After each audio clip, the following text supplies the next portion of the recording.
in Dallas, Texas. It's the Major Indoor Soccer League. As the 1984 Soccer Bowl champions, Chicago Sting take on the Dallas Sidekicks.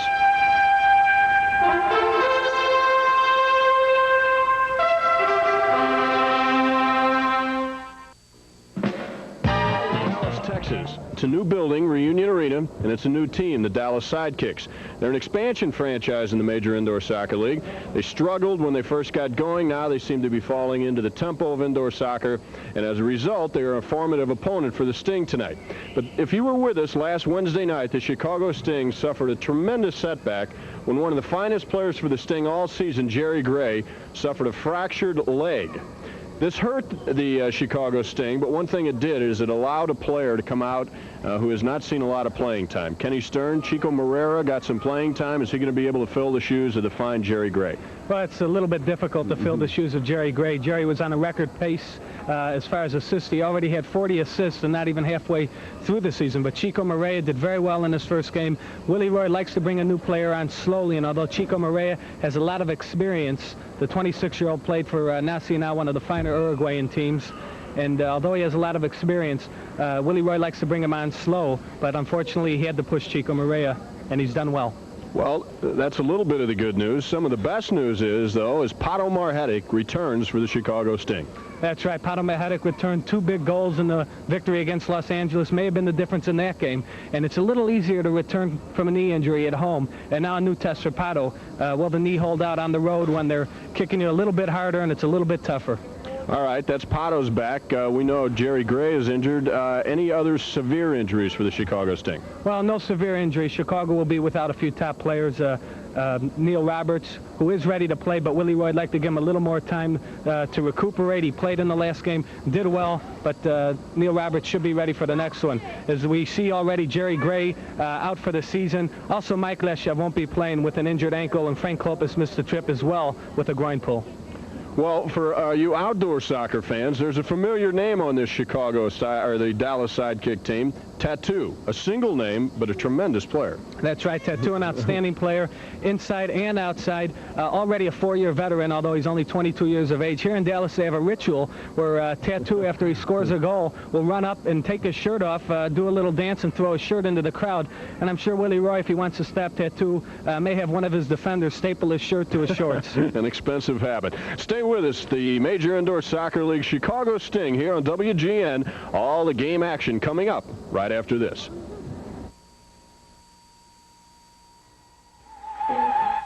And welcome to Reunion Arena in Dallas, Texas, where tonight the Dallas Sidekicks, an expansion franchise in the Major Indoor Soccer League, take on a very hot Chicago Sting team.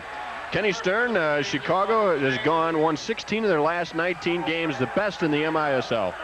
That's right. Chicago's been doing extremely well recently, and there you look at tonight's officials. Kevin Crowley and Gino D'Ippolito, the 2 main referees, and the man in the middle there will be off to the side as the alternate official.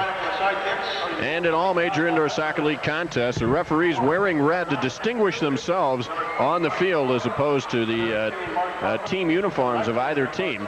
2 referees on the field in the Major Indoor Soccer League, 1 in the box. Chicago Sting 17-8 on the season. They're 13-0 at home, closing in on an MISL record for the most wins at home. They are 4-8 on the road. If you look at the screen, Karl-Heinz Granitza, yellow with a black trim, heads the Chicago Sting as they move left to right as we look at it. In the home whites, it's the Dallas Sidekicks. Dallas, the expansion franchise. And an interesting lineup on the field because you are minus Jerry Gray. Gives an opportunity for a couple of guys to get a little more playing time for the Chicago Sting. Pleases the crowd in Dallas as he battles McCauley one-on-one. No penalty, but a foul on the play. That's a 4th-team foul called against Chicago. Dallas has not been whistled. When Chicago or any other team reaches 16 fouls in 1 quarter, they will be assessed a 2-minute bench penalty, and the opposition, of course, gets the advantage of the power play. Now Curlin's down low. He's marked there by Eric Geyer. You see him at the bottom of your screen, lower left-hand side. Watch Curlin. He had 32 goals last year for Phoenix. There's Curlin's shot. He scores.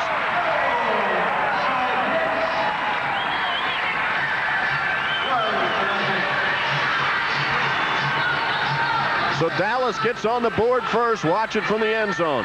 You saw it right there. Eric Geyer reacting a little bit slow, and Gio put the ball in play a little bit quicker than anyone expected. Curlin pamping it in for short range. You don't want to give anyone an opportunity that good. An American-born Mark Curlin from Phoenix, Arizona, playing in his 4th MISL season, puts the Dallas Sidekicks on top of the Chicago Sting, 1-0. That's Curlin's 11th goal of the season to go with 11 assists. Cover some turf. 2-on-1 break for Dallas. Curlin scores his 2nd goal of the game. Boy, Hervé Guillot got up the field in a hurry. And Chicago was caught 2-on-1. What happened there at the other end of the field, you had Rudy Glenn, number 8, and Mark Simonton, number 11, both making runs going forward, and nobody covering up behind them.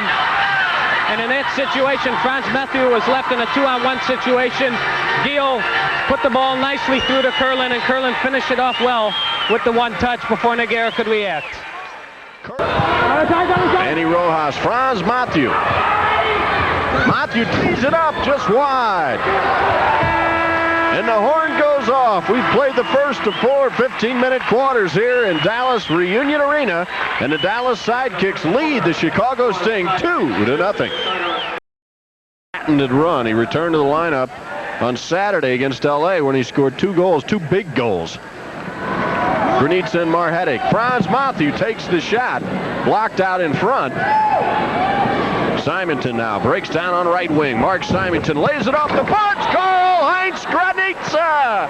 And a very timely goal by the Sting's leading goal getter of this season, his 43rd goal of the season. Excellent pass by Simonton and tremendous movement off the ball by Granitza, and that's what creates the goal-scoring chance right there. The striker, the man that scores the goals, just as important as hitting the shot correctly is movement off the ball, and that's true in many sports. And right there you see why Karl-Heinz Granitza has 43 goals this season. He not only leads the Sting, but he leads the MISL in scoring now with 72 points. He's led the MISL in scoring since way back on December 10th. 42 goals in 47 games. That's quite a feat for Karl-Heinz. From close range, instead he dished it through the middle to Granitza, who one-touched it back to Mathieu, but his shot went wide to the near side. With 17 seconds remaining in the 2nd quarter, or the first half of play, Dallas still on top of Chicago 2-1. This is not a Willie Roy typical game. Willie would just as soon score 21 goals and win 21-20. Battling down low, time running down. Tatu making a final surge for Dallas, but he's cut off in the midfield, and the time runs down on the clock, and we've played the first half here in Dallas Reunion Arena. And at the end of that first half, the Dallas Sidekicks are ahead of the Chicago Sting 2-1. To talk to Sting coach Willie Roy in Willie's world. And this past week they announced the starting all-star teams for the Eastern and Western Division, playing in that exciting match in Cleveland on the 24th of this month. And coach, 2 outstanding teams. First, an opportunity to look at the Eastern Division forwards, and 2 Sting players out there, Pato Marhetic and Karl-Heinz Granitza. You have to be pleased about that. Well, Kenny, without any question, of course. I think they have the individuality in order to help a team. Pato can dribble 2 or 3 players at one time, set up a goal. He can score the goal. And then, of course, we have Karl-Heinz Granitza, the fella that can do it all. I mean, he can set up goals, score goals, shield players. And then the other 2 forwards that they have Stemenkovic from Baltimore, who's done a tremendous job playing for Baltimore, of course. And that's the team that we're chasing. Also on that forward line, Stan Terlecki of Pittsburgh, and he's temporarily suspended with Pittsburgh. Perhaps a little bit of surprise. He more represents an independent faction on that all-star team. Kenny, I think that's a funny move. Here's a great player as far as I'm concerned. He scored over 30 goals. He's exciting. He can shoot. And for some reason or another, nobody wants to claim him. Just an outstanding player. And I think he's going to help the East squad. And, of course, Coach Kenny Cooper rounded out the squad by adding 2 players, Jan Goossens of Minnesota and, of course, Craig Allen of Cleveland, 2 outstanding goal scorers. Well, if you consider that Minnesota really hasn't scored a lot of goals, Kenny, and Jan Goossens has done a tremendous job, also a 30-plus goal scorer. And then, of course, Craig Allen is having an excellent year for Cleveland again, doing what he does best, scoring goals. Taking a look at the midfield, Jerry Gray of the Sting, it's really unfortunate. Jerry was the #2 vote getter in the Major Indoor Soccer League behind Stamenkovic, and unfortunately Jerry, due to that injury, is going to be unable to play on that all-star team, but he certainly deserves the mention. Without any question, I think Jerry is the premier midfielder in indoor soccer right now. He sets up plays, he helps on defense. He's really becoming a total player, Kenny. And then the other players, of course, Ricky Davis, he's been with the Cosmos when the Cosmos were really in the limelight. An outstanding young American player that also can score a lot of goals and is extremely good. The other fellow, we know him way back from Edmonton when we played him in our first indoor championship ever with the Edmonton Drillers, I think, as they were known. Kai Haskevy, outstanding, a total player. Of course, many of the players voted on and chosen due to the vote amongst the players, but Kai Haskevy, in addition, by Coach Kenny Cooper. Perhaps Cooper really wants to win this game because Haskevy didn't play in all that many games thus far in this season. Yeah, but you know, Kai Haskevy, Kenny, I mean, if I have to build a team, and he is a quality player, making big bucks in Cleveland, he's really a super player. If you want to build a team, I think that's the kind of player that you want to build it around. He also is a good total defensive player, a good offensive player, and he's not afraid to use the boards one way or the other. The goalkeepers, no surprise here, Slobo Ilieski and Scott Manning of Baltimore. And there you have a look at the defenders, Mike Stankovic, Tony Bellinger, Bruce Savage, Franz Matthew, and Dan Canner. I think a very deserved appointee there, Franz Matthew. Certainly he's played some good soccer after a sluggish start for the Sting. Hey, I'll tell you, for what they picked us to finish one of the maybe lucky to be in the top 8 teams, we ended up getting 4 players on the Eastern All-Star team. And I think that's quite an honor. Franz is really coming on very strong, playing much better from game to game, and I think he deserves it. And the rest of the defenders are outstanding defenders too, especially Stankovic, not Stamenkovic. He's done a tremendous job. He's a tough, hard-nosed defender who also can score goals. And of course, no surprises, I mentioned with the goalkeepers, 2 fine ones in Manning and Slobo. Without any question, I think to me, Ilieski from St. Louis, he's the key ingredient that has really helped St. Louis stay in any kind of run for any kind of championship that he's been involved in. And of course, the Western squad, coached by Roy Turner of Wichita, they have some firepower as well at the front. Without any question, Steve Jungle, Julie V, Tatu, and Batata. I don't know too much about Batata, but I think the position of LA in the Western Division, I think they're the #2 team right now, and we just played against them. They are a very good team, and he certainly made his mark. Steve Jungle, the Lord of all indoors. I think this year we're going to argue a little bit about that because we have our own good players, but certainly Julie V and Tatu, a young, promising star that is doing extremely well for an expansion franchise in Dallas. Eric Rasmussen of midfield of Wichita being placed in the midfield, but of course he's a great goal scorer who plays up front, but some fine playmaking ability in that Western midfield. Kenny, whether Eric Rasmussen is off Wichita or with Wichita, what's the difference? He's a great player, outstanding, scores goals, good one-touch player. Jürgen Christensen, he seems to be getting better with age. He's 38 years old, doing extremely well. But Wilrich is the one that really adds and motivates this team. A lot of running and fighting, and Brian Quinn is similar to Wilrich, that he fights an awful lot. And in the defense, of course, some fine players there. Renfed of Wichita, tremendous job for that club. Talk a little bit about some of the others. Well, I think the total group, you're talking about Runvet, Dudek, Crow, Mikowski, Black, and Mokalis. I think that total group really has some nice chemistry to them. They have exceptional players like Runvet that can score some goals, Dudek that can score goals, and then the tough defenders, Kevin Groh and Mikowski, that really close up the defense and really make it tight. And the goalkeepers there, Mike Mahoney, who the Stings always had a tremendous amount of success from, but Mahoney doing very well against the rest of the league. Well, without any question, Mike Mahoney, but the key is Zoltan Toes. He's really an outstanding goalkeeper. Last night's recipient at the Red Cloud Banquet, over 1,500 people in attendance. It's the Richard J. Daley Meritorious Service Award.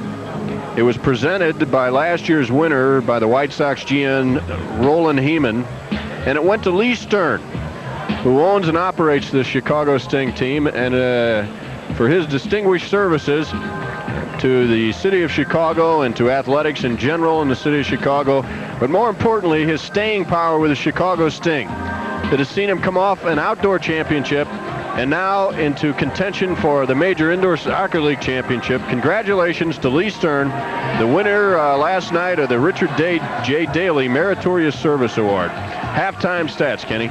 A look at the halftime statistics show that Chicago, after getting off to a very slow start, came back and controlled things fairly well, but only from the statistical situation. They're trailing the game by a goal. You see they outshot Dallas 13-9 in the first half. 11 fouls called against the Sidekicks.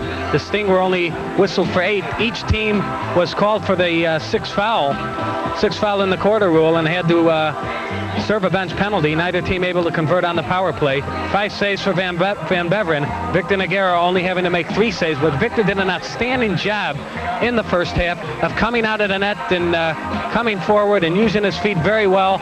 Of course, the goalkeeper can't use his hands when he's outside of the box, and initiating the Chicago Sting on the attack.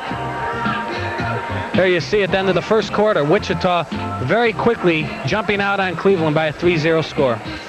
And it's at halftime here in Reunion Arena in Dallas, Texas, with the Dallas Sidekicks on top of the Chicago Sting. 2-1. We'll be back with second half action right after this.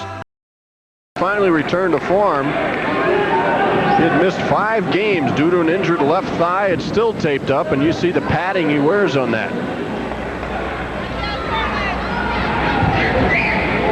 Moreland now marking Curlin.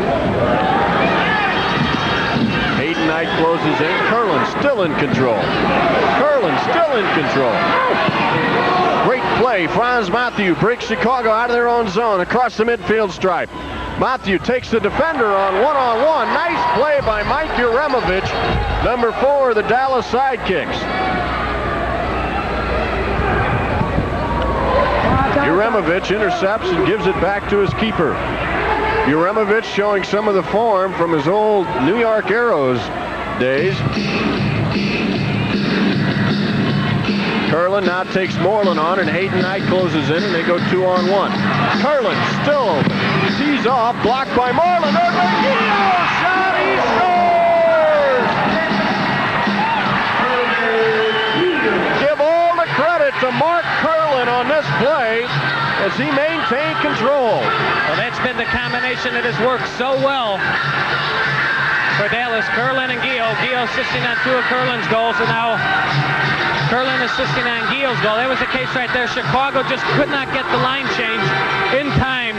That 5-man unit that was out there for a very long time, and you see when a team is at the end of their shift like those 5 players were, they can mentally fall asleep, and somebody neglected the run with Gio as the ball ricocheted around.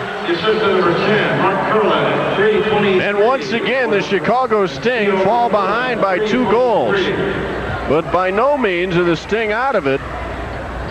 Sting have won 16 of their last 19 games, and 9 of those 16 games they've had to come from behind to do it. Meshback in the corner with Rudy Glenn. Meshback taken to the ground, and the first foul of the quarter on Mike. We're just past the midway point in the quarter, 6:27 remaining, and Dallas leading by that 3-1 score. Here you're going to see the pushing foul going against the ex-Sting defender, Twellman. Down low, holy mackerel, great shot by Manny Rojas, and again off the free kick on the corner. Rojas took the loose ball and sticks it in the upper right-hand corner and brings Chicago within 1. An excellent battle for the ball out in front of the net. 2 Dallas Sidekick defenders. And little Manny Rojas. Rojas is the one that put the ball up in the net. Dallas leading 3-2. We'll be right back. Rojas, Morera, and Granitza up front for Chicago. Rojas breaks. Good move by Manny. Tees it up and blocked out in front. Little too much of a hesitation. Well, an excellent recovery as well on Stromberg's part. He was beaten on the move by Rojas, but got back to defend. Dallas leading 3-2. Get the most out of your hard-earned dollars by saving on the quality products you'll find in the Dollar Dazzler Circular from True Value hardware stores. For just $1, pick up a pack of 15 True Value tall kitchen trash bags, or a half pint of Cervest all-purpose enamel for use indoors or out. Another $1 buys 2 60-foot rolls of Tuck electrical tape or Turtle Wax cream shoe polish in black or brown. They're available at participating True Value hardware stores and home centers. Manny Rojas' 27th point on the season has brought the Chicago Sting back within one. They trail 3-2. I tell you one thing about Reunion Arena, though, is the glass is very, very short above the goals, and you're going to see a lot of shots, as we've seen already tonight, that go a few inches above the crossbar and eventually sail into the crowd. And that's as well true on the sides. That's finally kicked back into play, but if they score here, there'd be some controversy. Luckily, they sent it high over the glass. The clock was stuck on 12 seconds. They seem to have had a lot of trouble this evening with the entire scoreboard. Depends upon which side you're on. Well, a few times the fouls weren't registering as they should have been, and on this occasion, you're absolutely right. We have 2 seconds remaining in a quarter that's going to be a little longer than 15 minutes. Right there, Victor Nogueira, and I think the stats will lie tonight because they don't show Victor making a lot of saves, but he's played a tremendous game in the nets for Chicago. As he has all season, he started 22 of 25 games for Chicago. He became the first goalkeeper in Sting history to record a shutout. He blanked Kansas City 3-0 on the 27th of January. And we have played 3 quarters here at Reunion Arena, and the Dallas Sidekicks are on top of the Chicago Sting 3-2. Shot to get off. He was moving very quickly and was just able to lunge out and get the right toe, the end of the right foot, I should say, on that ball to send it goalward. Vanderbeck has a breakaway and hit the goal post. Tatu the rebound, and watch this. There goes the shirt.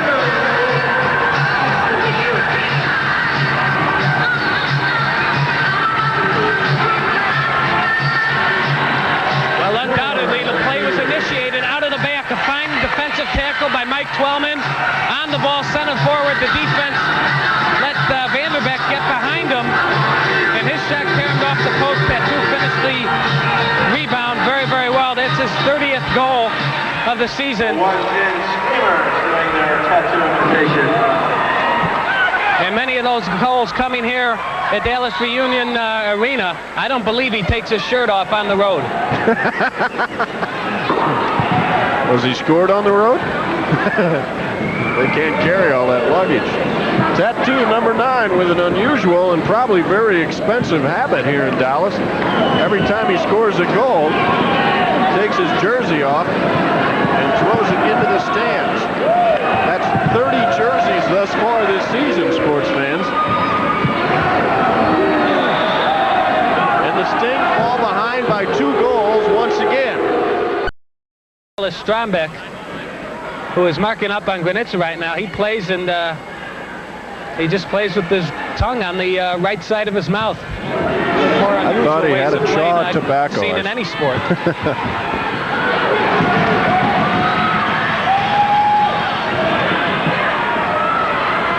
A little more conservative outlet pass that time.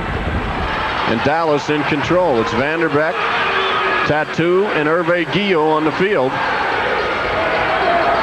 Mike Twellman. Guillot gives it. Tatu beats Nogueira down low. Hit. Boy, Tatu has some kind of control over that ball. Nogueira did what he had to right there. He came out. Tatu beat his defender on the give and go, and Nogueira had to come off the line in that situation. And again, Granitza being marked by Mike Uremovich. McCauley, good play by Uremovich. Granitza hits a rocket. Down low, Fernandez. Granitza, he scores! Karl-Heinz Granitza. That play was made by number 11, Mark Simonton. He came forward, won the ball, pushed it to Rojas. Rojas found Granitza. And Granitza once again brings Chicago back within 1 for the 3rd time this evening. Great defensive play, though, by Mark Simonton. Taking a chance, he came forward, won the ball at the red line, found Rojas, and Rojas, who is one of the most unselfish players you will see, passed up the goal-scoring opportunity for the sure thing, and that sure thing is Karl-Heinz Granitza, number 44 of the season. Manny Rojas, a goal and an assist on the night. And what can you say about Carl Heinz? Leads the Sting, leads the MISL. He's led the MISL in scoring since December 10th. And he just brought the Sting within one with 8 minutes and 50 seconds remaining in this, the fourth quarter of play from Dallas, Texas. Memorex brings you a slight exaggeration. Most floppy disk edges are sealed just here and there, but not Memorex. We seal every inch of every edge with solid seam bonding. So a Memorex edge fights bulges, puckers, warps. Because if all that jams your disk drive, you can lose all your data. And that's no exaggeration. Memorex has the edge. Just a reminder, on Sunday night, the Sun-Times Family Night, it's also that special occasion. And not as noted, they're only giving away one fur jacket. I thought that would be actually very courteous of Maple Furriers to give two away. They're going to give away the beaver jacket. Is that right, Connie? They're going to give away the other jacket we were wearing. The Silver Fox jacket. Only one jacket will be given away at the Sting game on Sunday to some lucky fan, courtesy of the Sting and Maple Furriers. Also at halftime, you can watch the special fur fashion show with the Sting wives. That's Sunday night when this same Dallas Sidekick team comes at 7:30 to the Chicago Stadium when some lucky fan will win a jacket from Maple Furriers. Tatu shot, got behind Negera, off the boards. Number 2. You called it right. Negera came forward. He would have been better off not even making that for right there. The ball caromed off the boards, and it sometimes happens in the game of indoor soccer. It came off the back of Negera. I believe that's the only time we can fault Victor at all this evening. And for the, what is that, the fourth time Dallas again has that two-goal lead. Again on the replay, you can see the ball going wide to the near side. Negera came over, and you see the dejection written all over the face of Victor Negera. Tatu putting on his third jersey of the evening. I said at the beginning, if he'd staple his jersey to his shorts, maybe he won't want to score goals. There's a goalkeeping change for Chicago. Luciapi now comes into goal. Boy, you really can't fault Victor Negera. That happens so often to goalkeepers in the MISL, where they react to a shot, and the shot gets behind them, hits them, and goes in their own net. That was Dallas's 15th foul right there. 7 minutes, 30 seconds remaining in the fourth period of play, and Dallas has taken another two-goal lead. Incidentally, the injured player moments earlier was Kevin Fox of Dallas. Val Fernandez now down on the field for Chicago, and we're going to have a stoppage of play. I was glad to see Fox able to get up and walk off the field. 4 minutes and 45 seconds remaining in the fourth period of play. Dallas playing their best game of the season. Pressuring the Sting. Negera clears it out of his own zone. Now, Victor would not be the first goalkeeper in the MISL to score. Slobo Ilievsky and Manning from Baltimore. Well, once Victor's out there wearing the number 1 in the gold jersey, he is a field player. Shot, Matthew! Oh, it was right on the foot! The goalie with an open net, and he couldn't stick it in. Well, that original shot was by Hayden Knight, and a great counterattack now for Dallas.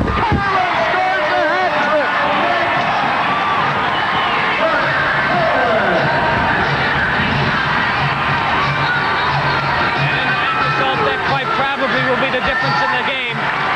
Chicago trailing by 2 had the chance to sneak within 1 with under 5 minutes remaining. Van Beveren got to the far side of the net, made himself as big as possible, made the save there. The Sting gonna call timeout there. Made the big save there off of Hayden Knight, and Pat McGauley on the rebound was unable to react. Of course, in that situation, Chicago trailing 2 defenders pushed all the way forward. As we saw, that leaves the Sting vulnerable for the counterattack. And for the third time, Mark Curlin has stuck it in the back of the Sting net. Ladies and gentlemen, well, you know, Kenny, right at the opposite end. That shows you how quick the game of indoor soccer is played. At the opposite end, open net, McGawley just fans on the shot, and boom, right up to the other end of the field in the transition game, and Curlin gets the hat trick and puts Dallas on top with their largest goal margin, 3 goals now with 4 minutes and 6 seconds remaining in the fourth quarter plays. You look at Willie Roy, now Tatu wearing his 3rd jersey of the game. Well, quite often teams that are losing a great deal of their games find ways to lose, and teams that are winning a great deal of their games find ways to pull games out of the bag. And if Chicago had gotten that goal and come within 1 of Dallas, you would have had to like the Sting's chances of winning the game and Dallas's chances of losing the game. But Dallas on this occasion, they scores a big goal, and they now have the 3-goal lead. The Sting a field goal away with 4:06 remaining. Well, whoever your mother is, dear sir, I'm glad she's happy to see you. I tell you, Dallas doesn't really draw that well thus far in their first season, but that group right up there in Section 110, they managed to have a good time game after game. And again, I'll point out, Dallas, not only are they learning how to play on the field, but they're learning how to promote in the front office. And the Major Indoor Soccer League has had tremendous success in markets just like Dallas. 95,000 registered kids playing soccer here. Now Val Fernandez has taken Luciaffi and Victor Noguera's place in goal. He'll don the goaltender's uniform, and Coach Willie Roy in the timeout has gone to the 6th attacker. Good. Danny down low. Carl Heinz turns, shot, he scores! Carl Heinz brings the 2nd goal. 3rd goal of the game, the hat trick for Granitza. Number 45 on the season. He planted up low and turned right past Strombeck. The goalkeeper really with no chance. Great job of shielding the ball, holding the ball, and turning and firing the ball. And that situation, 2:35 remaining, and once again Chicago keeps within 2. Can they do it again? The Chicago Sting have come back 9 times this season from behind to win games. And Granitza, unbelievable.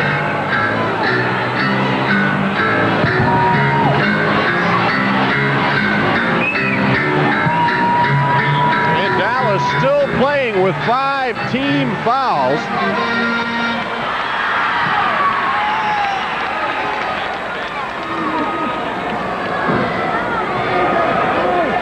It's good to see Carl bounce back. He had scored in 13 straight games and did not let a goal in his last 2 games, but has 3 this evening. And it's important if the Sting has any hopes whatsoever getting back in this game. And that, of course, is Val Fernandez, normally a defender, playing as a 6th attacker. And it's great to see Val back in the game. I didn't think he'd be able to return after the kick he took earlier. But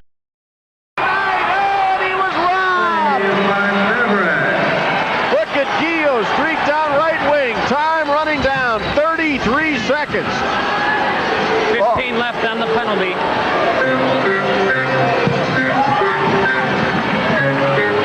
And time is running out on the Chicago Sting. Joey Ulrich in control. He'll be happy just to kill off the clock. And that he does. The penalty has elapsed. Tatu's back out of the field.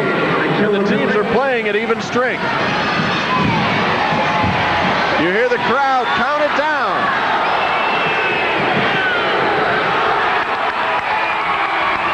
And the Dallas Sidekicks ahead right from the start have defeated the Chicago Sting here in Reunion Arena.